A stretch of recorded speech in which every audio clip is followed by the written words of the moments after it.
আসসালামু আলাইকুম। শুভ সকাল। সবাইকে স্বাগত জানাচ্ছি আমার দেশ লিড নিউজে। সঙ্গে আছি তামান্না মিনহাজ। আমাদের আজকের লিড নিউজের শিরোনাম, বৃষ্টিতে ডুবেছে ঢাকা। চলুন দর্শক জেনে নেওয়া যাক লিড নিউজটির বিস্তারিত। অতি ভারী বৃষ্টিতে রাজধানীর বেশিরভাগ এলাকা ডুবে গেছে। অবিরাম বৃষ্টিতে শহরের অলিগলি থেকে শুরু করে প্রধান প্রধান সড়ক পানিতে তলিয়ে যায়। কোথাও হাঁটু পানি, কোথাও কোমর সমান পানি জমে। ব্যাপক জলাবদ্ধতায় অনেক রাস্তায় যান চলাচল বন্ধ হয়ে যায়। বিকল হয়ে পড়ে বহু যানবাহন। এতে অন্তহীন ভোগান্তিতে পড়েন অফিসগামী শিক্ষার্থী ও কর্মজীবীরা। থমকে যায় জনজীবন। রাজধানীতে শনিবার রাতে শুরু হয় ভারী বৃষ্টি। গতকাল সকাল থেকে একটানা দুপুর পর্যন্ত চলে অতি ভারী বর্ষণ। এতে দীর্ঘ কয়েক ঘন্টা নগরীর অধিকাংশ এলাকা ডুবে থাকে। দুপুরের পর বৃষ্টি থামলে ধীরে ধীরে পানি নামতে শুরু করে। সন্ধ্যা পর্যন্ত অনেক নিচু এলাকায় পানি জমেছিল। জলাবদ্ধতা আর গণপরিবহনের স্বল্পতায় সাধারণ মানুষকে চরম ভোগান্তিতে পড়তে হয়।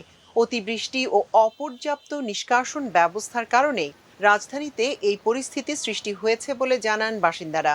সিটি কর্পোরেশনের কর্মকর্তারাও বলছেন, অতিবৃষ্টির কারণে স্বাভাবিক পানি নিষ্কাশন ব্যবস্থার উপর অতিরিক্ত চাপ তৈরি হওয়া এবং পানি নামানোর ওয়ে আউটগুলো বন্ধ থাকায় কিছু কিছু এলাকায় পানি জমে মানুষের চলাচলে ভোগান্তির সৃষ্টি হয়েছে। সিটি কর্পোরেশনের পক্ষ থেকে পরিস্থিতি মোকাবেলায় সব ধরনের কার্যক্রম নেওয়া হয়।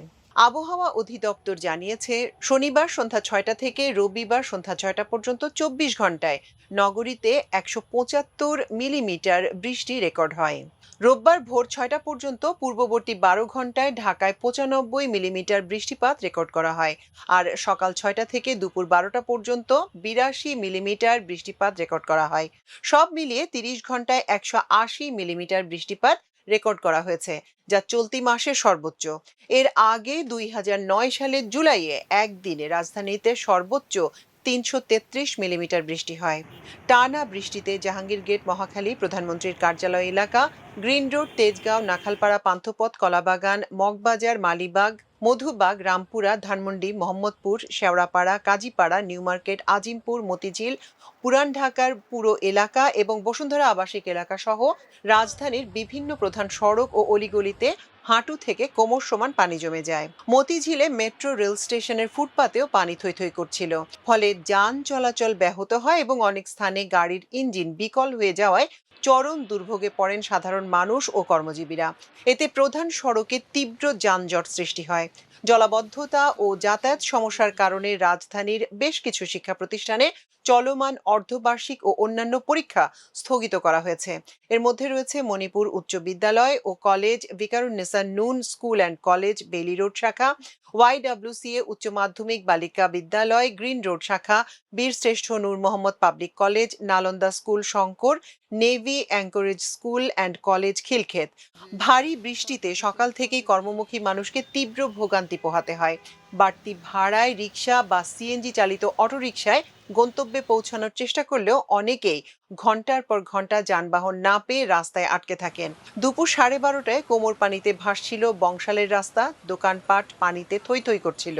আজিমুদ্দিন নামে এক ব্যবসায়ী বলেন, ৩০ বছর ধরে এখানে ব্যবসা করি, এত বৃষ্টি আর জলাবদ্ধতা আগে কখনো দেখিনি। পুরান ঢাকার বেচারাম দেউরি এলাকার জামাল উদ্দিন বলেন, এত বৃষ্টি হয়েছে যে এলাকার বাড়িঘর দোকানপাটে পানি ঢুকে গিয়েছিল।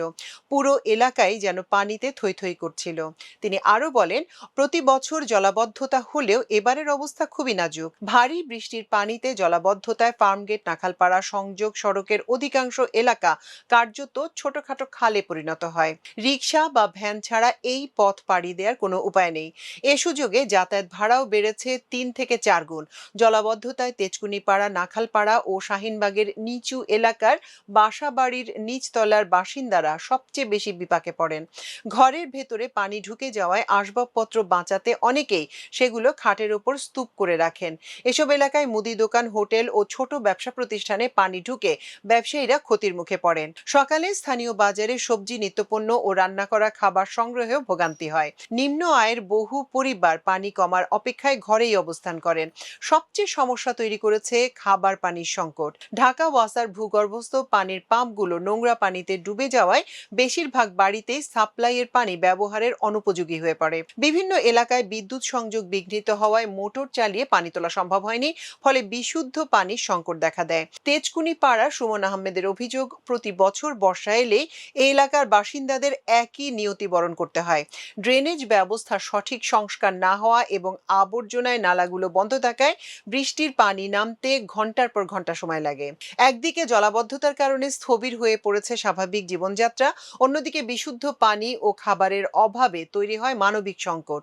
দ্রুত পানি নিষ্কাশনের ব্যবস্থা না করা হলে এই দুর্ভোগ আরো দীর্ঘায়িত হবে বলে আশঙ্কা তার। এদিকে গতকাল গুলশান, বনানী, মহাখালী, সংসদ ভবন, শেওড়াপাড়া ও কাজীপাড়া সহ রাজধানীর বেশ কয়েকটি এলাকায় বৃষ্টির পানিতে সৃষ্ট জলাবদ্ধতার সার্বিক পরিস্থিতি পর্যবেক্ষণ করেন ঢাকা উত্তর সিটি কর্পোরেশনের প্রশাসক শফিকুল ইসলাম খান। জানতে চাইলে ডিএনসিসি প্রশাসক বলেন, অতিবৃষ্টির কারণে স্বাভাবিক পানি নিষ্কাশন ব্যবস্থার উপর অতিরিক্ত চাপ তৈরি হয়। কিছু কিছু এলাকায় পানি জমে মানুষের চলাচলে ভোগান্তি সৃষ্টি হয়েছে। সিটি কর্পোরেশনের পক্ষ থেকে পরিস্থিতি মোকাবেলায় ইতোমধ্যে বিভিন্ন কার্যক্রম নেওয়া হয়েছে। ড্রেন, নালা ও পানি নিষ্কাশনের পথগুলো সচল রাখতে পরিচ্ছন্নতা কার্যক্রম জোরদার করা হয়েছে। যেসব এলাকায় পানি জমে আছে সেখানে দ্রুত পানি অপসারণের জন্য প্রয়োজনীয় জনবল ও যন্ত্রপাতি মোতায়েন করা হয়েছে। ওয়াটার পাম্পগুলো সচল রাখা হয়েছে এবং মাঠ পর্যায়ে কর্মকর্তা কর্মচারীরা সার্বক্ষণিক তদারকি করছেন। জলাবদ্ধতা পরিস্থিতি নিয়ে ডিএসসিসির প্রশাসক মোহাম্মদ আব্দুস সালাম বলেন, পানি নামাতে হলে বুড়িগঙ্গা অথবা শীতলক্ষ্যায় নামাতে হবে, কিন্তু পানি নামানোর ওয়ে আউটগুলো বন্ধ রয়েছে। আমরা প্রধানমন্ত্রীর সঙ্গে আজই জলাবদ্ধতা নিয়ে আলোচনা করেছি। আজিমপুর, ধানমন্ডি ও পুরান ঢাকার ওয়ে আউটগুলো বন্ধ রয়েছে, সেগুলো আবার চালু করতে হবে। ওয়ে আউটের জন্য প্রকল্প গ্রহণের সিদ্ধান্ত নেওয়া হয়েছে। প্রকল্প বাস্তবায়ন হলে আগামী দিনে এর সুফল পাওয়া যাবে। তিনি আরো বলেন, আজকের যে জলাবদ্ধতা সেজন্য পাম্পের ব্যবস্থা করা হয়েছে, হয়তো 2-3 ঘন্টার মধ্যে পানি কমে যাবে। টানা ভারী বর্ষণে সাময়িক জলাবদ্ধতা তৈরি হলেও পরিস্থিতি নিয়ন্ত্রণে রাখতে ভোর থেকে সিটি কর্পোরেশনের কর্মীরা মাঠে কাজ করছেন। জলাবদ্ধতা ও অন্যান্য প্রতিবন্ধকতা দূর করে নগর জীবন স্বাভাবিক রাখতে সর্বোচ্চ চেষ্টা অব্যাহত রয়েছে। আবহাওয়া অধিদপ্তরের আবহাওয়াবিদ নাজমুল হক জানান, মৌসুমী বায়ুর সক্রিয় প্রভাবে এ ভারী বৃষ্টিপাত হচ্ছে। এই বৃষ্টি আজ সোমবারও অব্যাহত থাকতে পারে। ঢাকার মধ্যভাগে বৃষ্টি কমে গেলেও দেশের উত্তর পূর্বাঞ্চলে ভারী বৃষ্টি আরো 2 দিন অব্যাহত থাকতে পারে। বিশেষজ্ঞদের মতে, ঢাকার ড্রেনেজ ব্যবস্থার ধারণ ক্ষমতা প্রয়োজনের তুলনায় অনেক কম। পলি ও প্লাস্টিক বর্জ্যে নর্দমাগুলো বন্ধ থাকায় বৃষ্টির পানি দ্রুত নামতে পারছে না। ফলে সামান্য বৃষ্টিতেই বড় ধরনের জলাবদ্ধতার সৃষ্টি হয়। সিটি কর্পোরেশনের পক্ষ থেকে পানি নিষ্কাশনের চেষ্টা চালানো হলেও তা প্রয়োজনের তুলনায় অপ্রতুল। ঢাকা ওয়াসা থেকে পানি নিষ্কাশনের দায়িত্ব 2 সিটি কর্পোরেশনের ওপর ন্যস্ত করা হয় 2020 সালের 31শে ডিসেম্বর। উদ্দেশ্য ছিল একক কর্তৃত্বের মাধ্যমে দ্রুত সমাধান নিশ্চিত করা। কিন্তু 5 বছর পার হলেও সিটি কর্পোরেশনগুলোতে পানি নিষ্কাশনের জন্য কোনো স্বতন্ত্র বিভাগ বা আধুনিক পরিচালনা কাঠামো গড়ে ওঠেনি। বর্তমানে রাজধানীতে 103টি জলাবদ্ধতার হটস্পট রয়েছে, যার মধ্যে ডিএসসিসি এলাকায় 65টি এবং ডিএনসিসি এলাকায় 38টি। বিশেষজ্ঞরা সতর্ক করে বলেন, শুধু নতুন ড্রেন নির্মাণ বা নিয়মিত পরিষ্কার করাই সমাধান নয়, প্রয়োজন একটি সমন্বিত ড্রেনেজ মাস্টার প্ল্যান, প্রাকৃতিক প্রবাহ পুনরুদ্ধার এবং সিটি কর্পোরেশনের কার্যকর জনবল ও প্রযুক্তিগত সক্ষমতা বৃদ্ধি। বর্ষার মৌসুম এলেই যেন উন্নয়নের সব দাবি বৃষ্টির পানিতে ধুয়ে মুছে একাকার হয়ে যায় রাজধানী ঢাকায়। মাত্র ঘণ্টাখানেকের মাঝারি কিংবা ভারী বৃষ্টিতেই অলিগলি থেকে প্রধান সড়ক, এমনকি গুরুত্বপূর্ণ সরকারি স্থাপনার সামনেও সৃষ্টি হয় হাঁটু থেকে কোমর পানি সমান জলাবদ্ধতা। নাগরিক ভোগান্তির এই চক্র থেকে বাঁচতে গত 1 দশকে হাজার হাজার কোটি টাকা খরচ করেও মেলেনি কোনো স্থায়ী সুফল। উল্টো নতুন নতুন প্রকল্পের বেড়াজালে বন্দী হয়ে পড়েছে ঢাকার বাসিন্দারা। এ জলাবদ্ধতা নিরসনে নেয়া মেগা প্রজেক্টগুলোর অবস্থা ভয়াবহ। ঢাকা দক্ষিণ সিটি কর্পোরেশনের অবকাঠামো উন্নয়ন প্রকল্পের খরচ 1202 কোটি টাকা থেকে বেড়ে দাঁড়িয়েছে 1719 কোটি টাকায়। প্রকল্পের মেয়াদ 3 দফা বাড়িয়ে 2026 সাল পর্যন্ত নির্ধারণ করা হলেও বাস্তবে অনেক ড্রেনেজ অবকাঠামোই অকার্যকর। একই চিত্র ডিএনডি প্রকল্পের ক্ষেত্রেও। সেখানে প্রায় 1300 কোটি টাকা খরচের পরও জুরাইন সহ বেশ কিছু এলাকায় আগের চেয়ে জলাবদ্ধতা বেড়েছে বলে স্থানীয়দের অভিযোগ। নগর পরিকল্পনাবিদ ও বিশেষজ্ঞরা বলছেন, সমস্যার মূলে রয়েছে নগর ব্যবস্থাপনায় দীর্ঘদিনের ব্যর্থতা। ইনস্টিটিউট অফ প্ল্যানিং অ্যান্ড ডেভেলপমেন্টের নির্বাহী পরিচালক অধ্যাপক ডক্টর আদিল মোহাম্মদ খানের মতে, ঢাকার অনেক এলাকায় ড্রেন থাকলেও সেগুলোর সঙ্গে খাল বা নালার কার্যকর সংযোগ নেই। এছাড়া বক্স কালভার্টগুলো বর্জ্যে ভরাট হয়ে যাওয়ায় পানি নিষ্কাশন স্থবির হয়ে পড়েছে।